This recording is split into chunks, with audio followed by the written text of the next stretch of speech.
Hello students, चलिए start करते हैं केमिकल काइनेटिक्स। उसमें हमने रेट ऑफ रिएक्शन कर लिया था, उसके बाद में रेट कांस्टेंट और रेट ऑफ रिएक्शन की यूनिट कंप्लीट कर ली थी। अभी स्टार्ट करते हैं zero order reaction, kinetics of zero order reaction. ठीक है, kinetics of zero order reaction.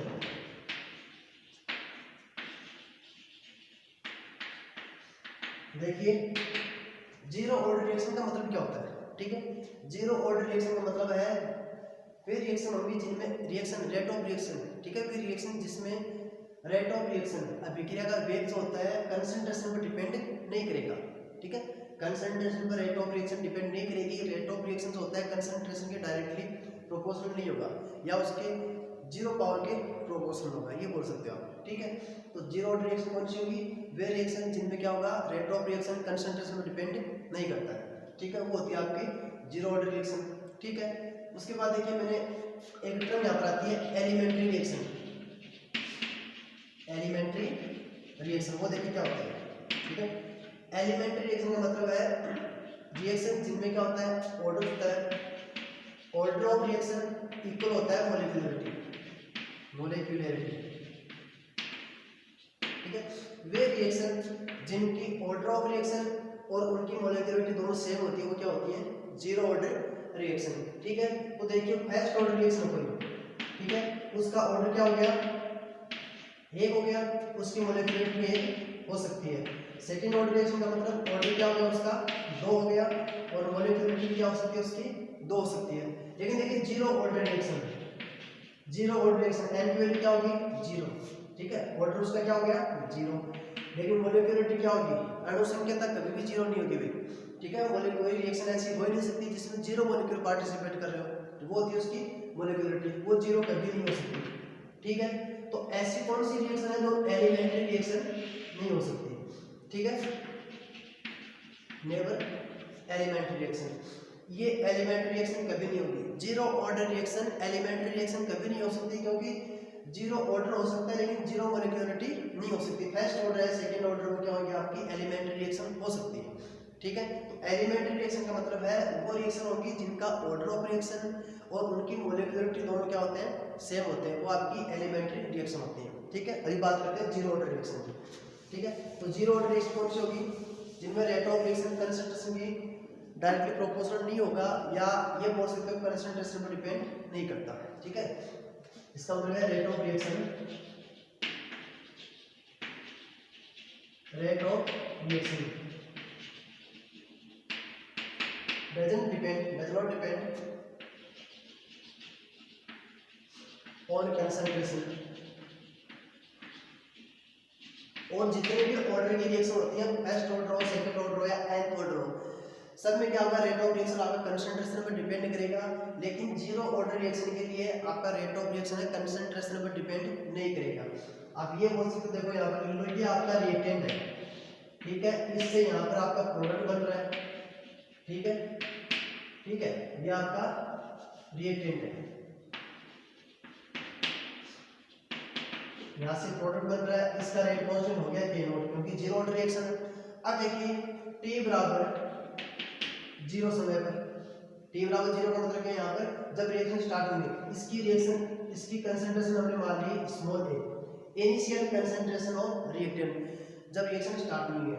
जब रिएक्शन स्टार्ट हुई है तो प्रोडक्ट कितना होगा आपका? जीरो। T बराबर T टाइम पर, T टाइम का मतलब क्या होगा? किसी भी टाइम पर, जैसे आफ्टर 2 मिनट्स है, आफ्टर 5 मिनट्स है, 10 मिनट्स है। ठीक है, इसके अक्स और प्रोडक्ट में चेंज हो गए, यहाँ कितने बच गए? a माइनस अक्स। अब देखिए आप एक चीज पढ़ते हो, रेट ऑफ रिएक्शन होगी तो dx अपॉन dt समानुपाती क्या होगा? क्या होगा भाई? यहाँ क्या आएगा? a माइनस अक्स की पावर जीरो। ठीक है, ये रेट होता है इसका। ठीक है, ये इसकी डिफरेंशियल रेट कैसे होती है किसकी? जीरो ऑर्डर के लिए। अब यहाँ पर dx अपॉन dt क्यों लिखते हो भाई? dx अपॉन dt तो क्या होती है? प्रोडक्ट के रिस्पेक्ट में होती है। रिएक्टेंट के रिस्पेक्ट में क्या होगा? dA अपॉन dt होना चाहिए या dA minus x upon dt होना चाहिए। आप रेट ऑफ रिएक्शन जब भी निकालोगे वो t टाइम पर निकालोगे। रेट ऑफ रिएक्शन आप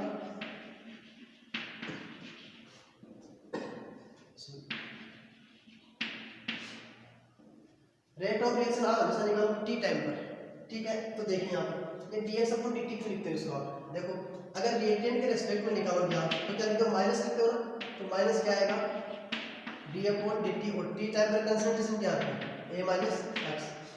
अगर प्रोडक्ट के रेस्पेक्ट में निकाला तो प्लस आएगा dx अपॉन dt, ठीक है।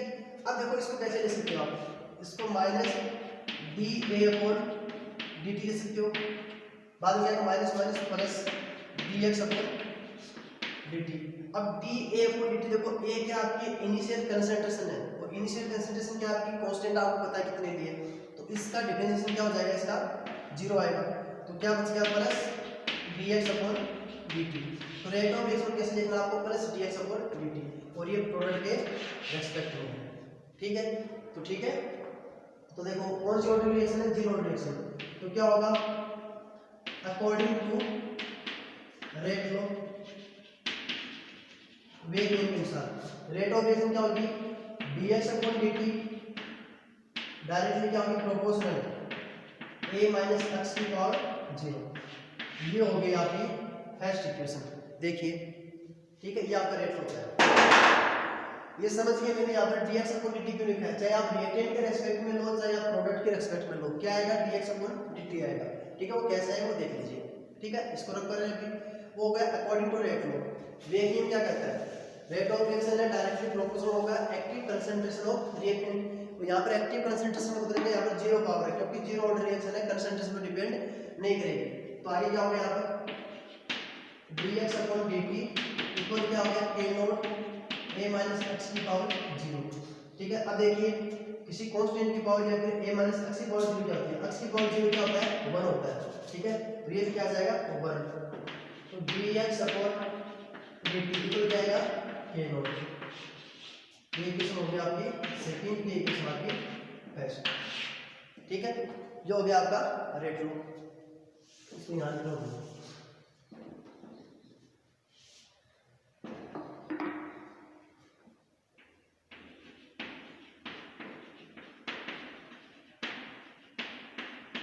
ठीक है। ये आपकी इक्वेशन फर्स्ट है।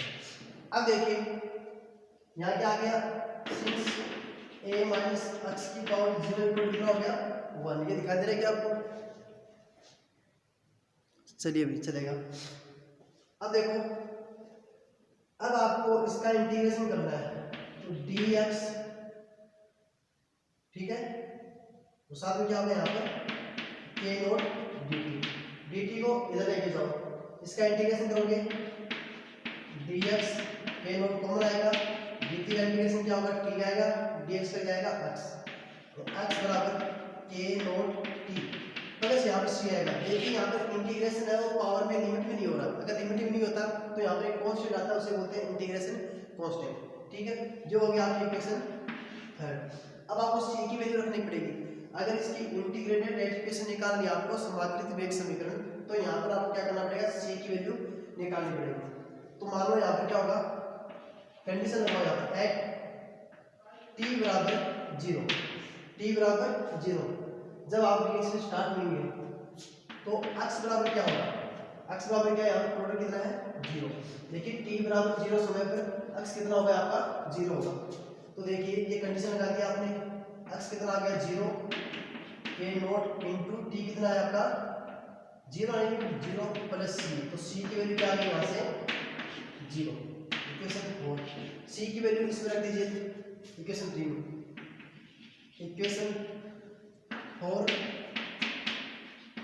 इंटू इक्वेशन 3, तो देखो x को क्या आएगा kt, k नॉट t, कैसे निकाल सकते हो k x इक्वल टू क्या होता है, k इक्वल टू क्या हो गया x अपॉन t, आप कैसे ले सकते हो, इक्वेशन आपकी 5 योर 6, ठीक है। इसमें से एक लिख लीजिए, कोई दिक्कत नहीं है, कोई भी लिख लो, ठीक है। इक्वेशन 5 क्या होगी, integrated equation of first order zero order reaction, integrated rate equation समाकलित वेग समीकरण, integrated rate equation of zero order reaction, integrated rate equation of zero order reaction. तो जीरो ऑर्डर रिएक्शन के लिए आपकी इंटीग्रेटेड रेट इक्वेशन होगी, ये आपकी काम में आने वाली है, आगे ये काम में आएगी आपकी। ठीक है, आपको ग्राफ बनाने हैं तो ये काम में आएगी, आपको अगर कोई न्यूमेरिकल सॉल्व करने तो आपको ये काम में आएगी। ठीक है, ये हो गई आपकी integrated rate equation for zero order reaction. ठीक है, अब देखो क्या करना, मैंने आपको स्टार्टिंग में बताया था, जब आप कोई भी ऑर्डर की रिएक्शन आप निकालोगे, उसको सोल्व करोगे, तो उसमें क्या क्या पढ़ना आपको, उसका इंटीग्रेटेड रेट इक्वेशन पढ़ना है, उसका हाफ लाइफ देखना, उसका क्वार्टर लाइफ देखना, उसके प्लॉट देखने, ग्राफ देखने। ठीक है, तो इंटीग्रेटेड रेट इक्वेशन आपकी हो गई x equal to k nought t, और यहाँ पर x क्या है, अमाउंट ऑफ प्रोडक्ट, t क्या है, टाइम t हो गया, और k नॉट क्या है, rate constant for zero order reaction. ठीक है, यहाँ पे लिख लीजिए x क्या है, about A concentration of product. ठीक है, ये हो गया।